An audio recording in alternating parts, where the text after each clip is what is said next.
നമുക്കും ആത്മീയമായി വിജയിക്കണം. മരിക്കുന്ന സമയത്ത് ഈമാനോടുകൂടെ മരണപ്പെടാൻ കഴിയണം. കലിമ ചൊല്ലി മരിച്ചു പോകാൻ കഴിയണം. ഉളൂഹോടുകൂടെ മരണപ്പെട്ട് തൗഹീദിലായി മരണപ്പെട്ട് തവഫനാ മുസ്ലിമീന വഅൽഹിഖ്നാ ബിസ്സാലിഹീൻ, ആ ഒറ്റ ലക്ഷ്യം മാത്രമേ ഉള്ളൂ. അതിനാണ് നമ്മൾ സമസ്തക്കാരായത്. അതിനാണ് സമസ്തക്ക് വേണ്ടി നമ്മൾ പണം ചെലവഴിക്കുന്നത്.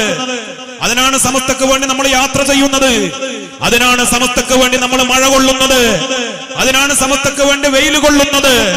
ഒറ്റ ലക്ഷ്യമേ ഉള്ളൂ, നമ്മുടെ ആത്മീയത സംരക്ഷിക്കപ്പെടണം, നമ്മുടെ ആദർശ വിശുദ്ധി കാത്തു സൂക്ഷിക്കപ്പെടണം, അവസാനം പഴച്ചു പോകാൻ പാടില്ല. ഈ ഒറ്റ ലക്ഷ്യമാണ് സമസ്തക്കാരാകുമ്പോൾ ഉള്ളത്. ഭൗതികമായ യാതൊരു താല്പര്യവുമില്ല. ഈ മഹാപ്രസ്ഥാനത്തിന്റെ പിന്നിൽ അണിനിരന്നതുകൊണ്ട് നമ്മൾ ഏതെങ്കിലും ഒരു തെരഞ്ഞെടുപ്പിനെ നേരിടാൻ പോകുന്നില്ല. എല്ലാ ക്യാമ്പസുകളിലും വിദ്യാർത്ഥി സംഘടനകളുണ്ട്. SKSSF എന്ന സംഘടനയുമുണ്ട്. മറ്റു പല രാഷ്ട്രീയ പാർട്ടികളുടെ, മറ്റു പല സംഘടനകളുടെ വിദ്യാർത്ഥി സംഘടനകൾ പല ക്യാമ്പസുകളിൽ ഉള്ളതുപോലെ, യൂണിവേഴ്സിറ്റികളിൽ ഉള്ളതുപോലെ SKSSF ഉണ്ടല്ലോ. ഏതെങ്കിലും ഒരു തെരഞ്ഞെടുപ്പിൽ, ഒരു യൂണിവേഴ്സിറ്റിയുടെ, ഒരു കോളേജിലെ തെരഞ്ഞെടുപ്പിൽ SKSSF മത്സരിക്കാറുണ്ടോ? ഇല്ല. SKSSFന്റെ ലക്ഷ്യം അതല്ല. സുന്നത്ത് ജമാഅത്തിന്റെ പ്രവർത്തകരായി, സുന്നികളായി, ആത്മീയ മൂല്യം നിലനിൽക്കുന്ന, തഹജ്ജുദ് നിസ്കരിക്കുന്ന, എല്ലാ ദിവസവും ഖുർആൻ ഓതുന്ന, ഹദ്ദാദ് ചൊല്ലുന്ന, മൗലിദ് ഓതുന്ന, ദിക്ർ ചൊല്ലുന്ന ഡോക്ടർമാരും എഞ്ചിനീയർമാരും സമസ്തക്കാരായ സുന്നികളായ വിദ്യാഭ്യാസമുള്ളവരെ വാർത്തെടുക്കാനാണ് SKSSF ക്യാമ്പസുകളിലൂടെ പ്രവർത്തിച്ചു കൊണ്ടിരിക്കുന്നത്. സമസ്തയുടെ ഓരോ കീഴ്ഘടകങ്ങളും വ്യത്യസ്തമായ മേഖലകളിൽ പ്രവർത്തിക്കുമ്പോൾ എല്ലാവരുടെയും ലക്ഷ്യം ഒന്ന് മാത്രമേ ഉള്ളൂ. ഈ ജനസഞ്ചയത്തെ ആത്മാർത്ഥതയുള്ള സുന്നികളായി നിലനിർത്തണം. ആദർശത്തിൽ അടിയുറച്ചവരായി അവരെ വളർത്തിക്കൊണ്ടുപോകണം. എന്തിന്? അവരുടെ അവസാനം നന്നാവണം, ഈമാൻ സലാമത്താവണം, പരലോകം വിജയിക്കണം. അതിനപ്പുറത്ത് യാതൊരു ലക്ഷ്യവുമില്ല. ഈ വിശുദ്ധമായ ലക്ഷ്യമാണ് സമസ്തക്കുള്ളത്, സമസ്തക്കാർക്കുള്ളത്. മറ്റു ചില ഭൗതികമായ ലക്ഷ്യങ്ങളും താല്പര്യവുമുള്ള ആളുകൾ അതുകൊണ്ട് തന്നെ സമസ്തയെ വേദനിപ്പിക്കാനും സമസ്തയെ അസ്ഥിരപ്പെടുത്താനും സമസ്ത കേരള ജംഇയ്യത്തുൽ ഉലമയുടെ അഭൂതപൂർവമായ ഈ വളർച്ചയിൽ അസൂയമുണ്ട്. വെപ്രാളപ്പെട്ട് എന്തെങ്കിലുമൊക്കെ കോപ്രായ തരങ്ങൾ കാണിക്കുമ്പോ നമ്മൾ ബേജാറാവേണ്ടതില്ല. 100 കൊല്ലത്തെ അനുഭവ ചരിത്രമുള്ള സംഘടനയാണ് സമസ്ത. ഇതിനേക്കാൾ വലിയ കല്ലേറുകൾ ഏൽക്കേണ്ടി വന്നിട്ടുണ്ട്. ഇതിനേക്കാൾ വലിയ വെല്ലുവിളികൾ ഏൽക്കേണ്ടി വന്നിട്ടുണ്ട്. ഇതിനേക്കാൾ വലിയ കാറ്റും കോളും തരണം ചെയ്തുകൊണ്ടാണ് സമസ്ത എന്ന് പറയുന്ന ഈ പ്രസ്ഥാനം 100 കൊല്ലത്തിലേക്ക് പ്രവേശിക്കുന്നത്.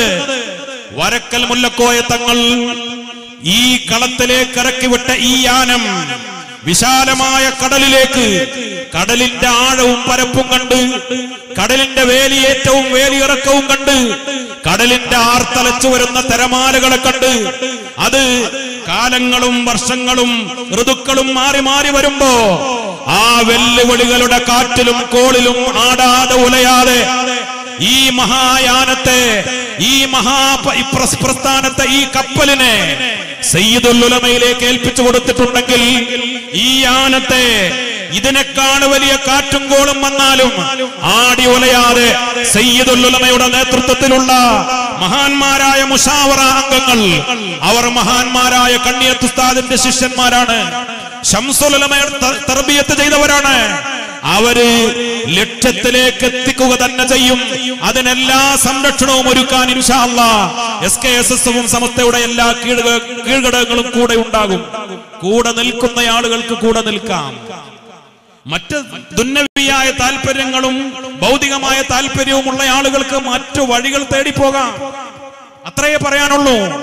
ഭൗതികമായ താല്പര്യങ്ങളുള്ളവർ ഈ വഴിയുടെ പിറകെ മാന്തിയും ചൊറിഞ്ഞും വരേണ്ടതില്ല.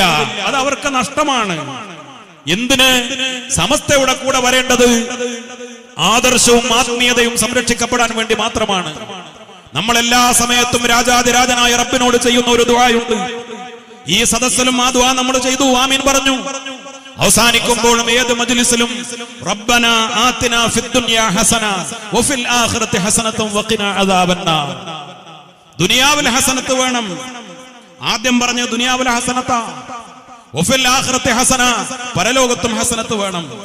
ചില ആളുകൾ ഈ ആയത്തിനെ, ഖുർആനിലെ ആയത്താണല്ലോ ഈ ദുആ, ഇതിനെ ദുർവ്യാഖ്യാനം ചെയ്തുകൊണ്ട് പറയാ, എന്തേ ആദ്യം വേണ്ടത് ദുനിയാവല്ലേ? റബ്ബന ആതിനാ ഫിദ്ദുനിയാ ഹസന, ദുനിയാവിൽ ഏറ്റവും നല്ലത് വേണം.